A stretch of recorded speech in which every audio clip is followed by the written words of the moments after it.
My wife cheated with my boss while I was working overtime, so I took all our savings and left without saying a word. I'm a 31-year-old guy, and for the past few years, my life has revolved around two things: work and my wife. I grew up in a small town where success meant long hours and quiet sacrifices. So when I finally landed a decent job in the city, I made a promise to myself. I'd never let us struggle the way my parents did. Every late night, every skipped vacation, it was all fuel for the future I was building. Claire used to tell me she admired that about me. When we first got married, she'd pack lunches for me, leave little notes in my briefcase that said things like, "Don't forget why you're doing this.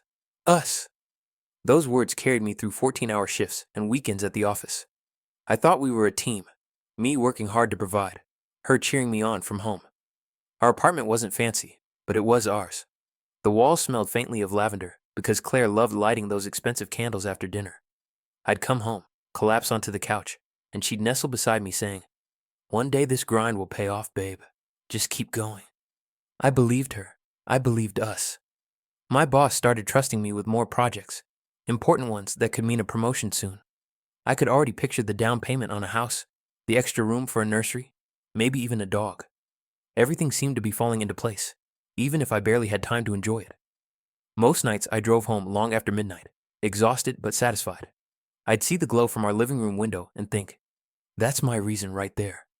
I didn't know then that while I was building our future brick by brick, someone else was quietly chiseling cracks into its foundation. The first sign came on a Thursday night. I got home past midnight, the apartment silent except for the faint hum of the fridge. Claire wasn't waiting up like she used to. Her slippers were by the couch, but she was already asleep, or pretending to be. I remember standing there, briefcase still in hand, staring at her and wondering when we had turned into two people living parallel lives. She started saying things like, "You're never really here, even when you are," and "I feel like I'm married to your job." I'd apologize, promise her that it was just a busy season, that once this project wrapped up, we'd have more time together. But the truth was, every time she said she was going out with friends, something inside me tightened. She'd dress up more than she used to, makeup flawless, perfume lingering long after she left. One Saturday, I asked if I could come along. She laughed softly, brushing her hair back. "You'd be bored, babe. It's just a few girls catching up. You need to rest." Her smile didn't reach her eyes. I wanted to believe her, so I did. It was easier than confronting the creeping doubt. At work, my boss, Mr. Grant, started noticing my exhaustion. He stopped by my cubicle one evening and said, "You've got drive, son, but take care of home before it takes care of itself." I chuckled awkwardly, unsure if he was joking. He just patted my shoulder and walked off, leaving me with a strange chill. That night, as I drove home, I couldn't shake his words. The streetlights blurred in my tired eyes, the radio whispering static. When I opened the apartment door, Claire was laughing on the phone, her voice soft and secretive. I froze in the hallway, just listening, wondering who could make her laugh like that, when I hadn't in weeks. When the promotion opportunity finally came, it felt like validation for every sleepless night I'd spent under flickering fluorescent lights. Mr. Grant called me into his office and said, "We've got a big client deal coming up. If you can lead it successfully, there's a serious bonus, and maybe even a raise in title." My chest tightened with pride. This was the break I'd been waiting for. That night, I told Claire over dinner, expecting her to be happy. Instead, she pushed her plate away and sighed. "So, you're choosing your job over me again?" she said flatly. I tried to explain that it was temporary, that after this project, we could finally afford the down payment for the house we'd been talking about. She looked at me for a long moment before muttering, "You always say that." Then she stood up and went to the bedroom, leaving her food untouched. The next few weeks were brutal. I was barely sleeping, surviving on coffee and takeout boxes stacked around my desk. Sometimes, I'd crash on the office couch just to make the morning meetings. My coworkers joked that I should start paying rent there. I'd laugh, pretending it didn't sting. At home, things felt colder. Claire stopped calling to check in. The few texts I sent went unanswered for hours. When I did make it home, she was either out or already asleep. The lavender candles had been replaced by silence and distance. One night, after wrapping up another marathon session, I looked at the empty office around me. The glow of the computer screens, the hum of the air conditioner, the untouched sandwich beside my keyboard. I snapped a photo and sent it to her with the message, "Doing this for us." I watched the screen for the three dots that never appeared. Hours later, I checked again. The message had been seen, but not answered. The space between us started small. Missed calls, short replies, and excuses that sounded rehearsed. Sorry, I was with friends. Didn't hear the phone. You worry too much. I wanted to believe her, but the tone in her voice had changed. The warmth was gone, replaced with something clipped and distant. She started dressing differently too. New clothes, designer handbags I didn't remember buying, and a perfume I'd never smelled before. Something sharp and floral that lingered even after she left the room. When I asked where she got them, she'd laugh lightly and say, Sales, babe, you wouldn't understand. I tried to reconnect. I suggested a date night, maybe a weekend away. She said she was too busy. One night, as she stood in front of the mirror getting ready to go out, I asked, Who are you meeting? Her reflection met mine with irritation. God, you're turning into one of those jealous husbands. Can't I have a life outside of you? Her words hit me harder than I expected. I apologized, to her, and told myself I was overthinking things. Maybe I was too focused on work. Maybe she just needed space. But the guilt didn't erase the knot in my chest every time she walked out the door without saying where she was going. Some nights, I'd lie awake, listening for the sound of her key turning in the lock. She always came home late, sometimes after midnight, and slipped into bed without a word.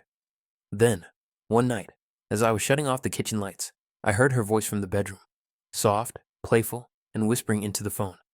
I froze when I heard her laugh quietly and say, Don't worry, he's still at work. My stomach dropped. I didn't know who he was, but I knew it wasn't me. It started with little things, numbers on the credit card statement that didn't make sense, dinners at upscale restaurants I'd never been to, charges for hotel bars, spa appointments Claire never mentioned. I told myself she deserved nice things, that maybe she treated her friends. But each time I looked at those receipts, my stomach tightened. Then came the scent. One night when she hugged me goodbye, I caught the faint trace of cologne on her jacket, something woody and expensive, definitely not mine. Who wears this? I asked lightly, half joking. She rolled her eyes and said, You're imagining things. Maybe someone brushed past me at the store. I wanted to believe her, so I did. It was easier than facing the ache in my chest. The distance between us had turned into a chasm. Even when she was home, she wasn't there. She scrolled on her phone, turned away from me in bed, or said she was too tired to talk. I tried to focus on work, burying myself in deadlines and reports, but the doubt followed me everywhere. One evening, as I sat slumped over my desk, my coworker Adam looked at me and said quietly, You okay, man? I forced a smile and mumbled something about being tired. He hesitated before saying, Listen, sometimes when you work too hard, someone else fills the silence. That line echoed in my head for days. It played in my mind while I showered, while I drove, even as I pretended everything was fine at home. I didn't want to believe it, but deep down, something already knew. So I made a decision. That Friday, instead of staying late at the office, I clocked out early. No text, no warning. I wanted to surprise her, to remind her I was still here. But as I drove home, a sick feeling twisted in my gut.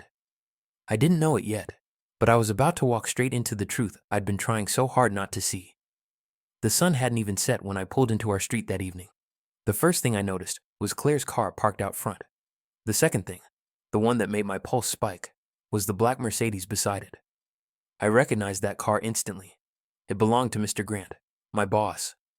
For a moment, I just sat there, staring through the windshield, trying to make sense of it. Maybe he'd stopped by to drop something off from work, I thought. Maybe it was a coincidence. But deep down, something cold and certain began to form in my chest. I killed the engine and stepped out quietly, every sound.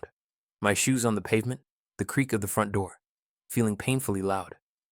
The apartment was dim, but faint laughter drifted down the hallway, muffled, intimate. My throat went dry. I followed the sound, one slow step at a time, until I reached the bedroom door. It was slightly open. Through the crack, I saw them. Claire and Mr. Grant, my wife and my boss, tangled together on the bed I'd built with my own hands. My mind went blank. I couldn't even feel anger at first, just this hollow numbness, like my body had shut down to keep from breaking. Claire's voice was soft, playful. His was low, confident. Words I'd heard her whisper to me once now belonged to him. I backed away slowly, my heart pounding so hard it drowned everything else out. The air felt thick, suffocating. I didn't confront them. I didn't scream. I just walked out, barefoot, shaking, every step heavier than the last. When I reached the car, I gripped the steering wheel and stared ahead, realizing the weight of what had just happened. In a single moment, the two things I'd built my entire life around, my marriage and my career, had collapsed into the same betrayal. I'd lost everything, and neither of them even knew I was gone. I called in sick the next morning, though sick didn't even begin to cover it. My body worked fine. It was my soul that had shut down. I lay in bed staring at the ceiling, replaying what I'd seen over and over like some broken film reel that wouldn't stop looping. Every sound in the apartment, the hum of the fridge, the creak of the floorboards, felt like it belonged to someone else's life. When I finally dragged myself to work the next day, Mr. Grant greeted me with that same smug, fatherly tone he always used. "Good to have you back," he said, patting my shoulder like nothing had happened. I forced a smile, wondering if his hand still smelled like her perfume. Every time he leaned over my desk, I had to bite my tongue to keep from shattering the silence with the truth. Claire texted me that evening.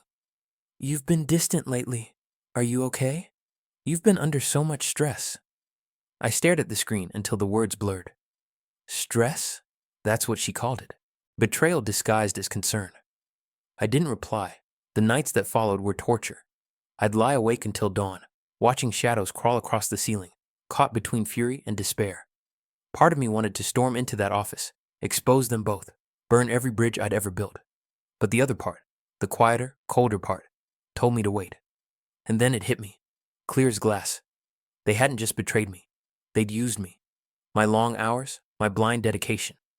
It was the perfect cover for their affair. While I was building our future, they were using my absence as an opportunity. That realization didn't make me explode. It made me still, too still. Because now I knew.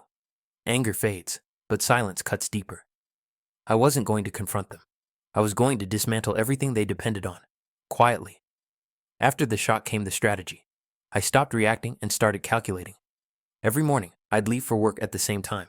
But instead of heading straight to the office, I'd sit in my car with a notebook and make lists. Accounts, passwords, assets, everything that still had my name on it. If they thought I was too broken to notice, they were wrong. I was watching everything. At night, when Claire was running errands or taking her mysterious phone calls on the balcony, I'd comb through our finances. Joint savings, investments, even her credit card bills. Slowly, carefully, I began transferring my portion of the money into a separate account under a new name. I wasn't stealing. I was reclaiming what I'd earned. When Mr. Grant approved my request for a mental health leave, he probably thought it was because I was burnt out. In a way, he was right. I was done burning for other people's gain. I spent those days setting things in motion, packing my essentials, scanning documents, and creating backups of everything. The evidence came easily once I stopped pretending. Photos of them at restaurants during office hours, late-night call logs, text messages filled with lines that made me sick to read. I saved it all on a hidden drive labeled insurance. Meanwhile, Claire floated through the days as if nothing had changed, smiling, humming, pretending to care. Every time she kissed my cheek goodbye, I wondered if she could feel how cold I'd become inside. I didn't confront her. I didn't scream. I didn't even flinch. I just waited. Let her believe I was still the same man breaking himself to make her happy. Because when I finally walked out, I wanted them both to feel it. The silence I'd lived in, echoing back at them like judgment. It was a Friday evening when everything aligned. The quiet before the storm I'd carefully built. Claire thought I was pulling another late shift, and Mr. Grant had already left the office, smug as ever. I drove home one last time, not as a husband returning, but as a man closing a chapter. The air inside the apartment felt stale, heavy with memories that no longer belonged to me. I walked through each room slowly, taking nothing sentimental, just what was mine. My clothes, my laptop, a few photos, not of us, but of me before her. Then, I placed a small folded note on the kitchen counter. In clean, deliberate handwriting, I wrote, "You won't find me, but you'll feel what you've lost." Before leaving, I opened our banking app and withdrew the rest of the joint savings, money I had earned. I transferred it into the private account I'd been building, then closed the shared one for good. My car went next. I'd arranged the sale a week earlier, cash in hand.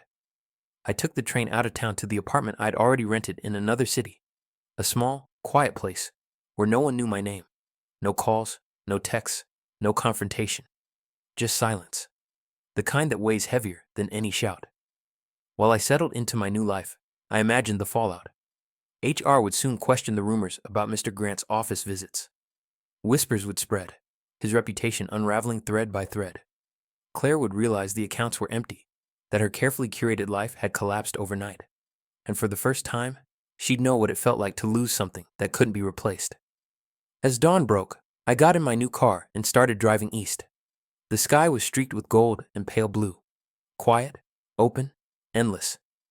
In the rearview mirror, the past disappeared mile by mile. For the first time in years, I wasn't running toward anything. I was finally free. From her, from him, and from the house built on lies. The first voicemail came a week after I left. Claire's voice trembled between anger and panic. "Where are you? Please, just talk to me. It didn't mean anything. It was a mistake." Then another, softer one the next day. "I can't sleep. I can't eat. Please, just come home." By the fifth message, she was crying, promising to fix everything. I listened to none of them past the first few seconds. I deleted them all. My silence was the answer she never expected. I spent my mornings rebuilding, finding freelance work, setting up a small office corner in my new apartment, cooking my own meals. Each quiet moment felt like therapy. I didn't need her voice, her explanations, or her guilt. I needed peace. News of Mr. Grant reached me through a coworker who thought I'd enjoy the irony. "He got demoted," they said. HR found out about things. The word things carried enough weight. The rumor spread fast. Clients stopped trusting him. Colleagues whispered behind his back. The man who once lectured me about taking care of home had destroyed his own. Meanwhile, Claire's perfect world crumbled. Without my income, the apartment lease was too expensive. The credit cards maxed out. Her social media posts shifted from champagne brunches to vague quotes about healing and starting over. She sold the designer bags and moved into a smaller place. The woman who once looked down on my late nights now couldn't afford her own electricity bills. I didn't reach out. I didn't need to. She was already haunted by the echo of what she'd thrown away, and somewhere between her desperation and his downfall, a quiet truth settled in. I was the foundation she built her comfort on, the one she thought she could replace. Without me, everything she'd constructed collapsed into dust. Months passed, and the silence that once felt heavy had turned into something else. Freedom. My days found rhythm again. I woke early, made coffee, worked from my small home office, and watched the sun spill through the blinds without dread pressing on my chest. I wasn't rich, but I was stable. Financially, emotionally, mentally. For the first time in years, my life was mine. One afternoon, I ran into an old coworker, Megan, while grabbing lunch downtown. Her eyes widened when she saw me. "Wow, you look good. Heard you left the company for a fresh start," she said, smiling. Then, her voice lowered. "You know about Grant, right?" I shook my head, pretending disinterest, though part of me already knew. "His marriage imploded," she continued. "His wife found out about the affair. He left the company a mess. No one respects him anymore." I didn't respond right away.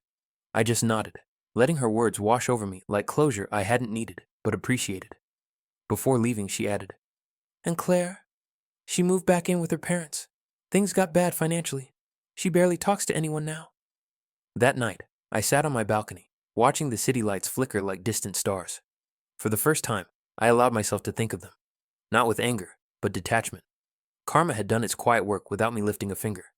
They'd built their little empire on deception, and it collapsed exactly as it should have. I smiled, not out of cruelty, but peace. I didn't need to humiliate them, expose them, or make them suffer. The world had balanced the scales naturally. I realized then that my power wasn't in vengeance. It was in walking away without looking back. I didn't need revenge, I thought, leaning back in my chair. I just needed to leave the table they were feeding off. It's been over a year since I walked away, and life feels still. Not the suffocating kind of stillness that once haunted my nights, but a peaceful one. I live modestly now, small apartment, steady job at a new firm, the kind of place where people actually respect one another. I don't chase overtime anymore. I take walks in the morning, cook my own meals, and sleep without guilt or noise. The quiet doesn't hurt anymore. It heals. I never replied to Claire's last message. It sat in my inbox for months, unread, a digital ghost of the person I once thought I knew. Eventually, I deleted it without opening it. Mr. Grant tried reaching out too. An awkward email about new opportunities, and Reconnecting. I didn't respond to him either. My silence was my closure, my signature on the end of a story that no longer needed words. One evening, while organizing old files, I stumbled across a photo. Claire and me at our wedding, all smiles and promises. For a moment, I just looked at it. Not with sadness, not even with anger. Just recognition of a man I used to be. Then I selected it and hit delete. No ceremony, no hesitation. Just gone. As the screen dimmed, I felt something settle inside me. A quiet certainty. I spent years building a future with people who only took from me. People who mistook loyalty for weakness and love for leverage. But now, every brick I lay is mine. Every step forward belongs only to me. I don't wish them pain or karma anymore. They already face both. What I have now is something they'll never understand. Peace that doesn't require an audience. They mistook my silence for weakness. They learned it was my power.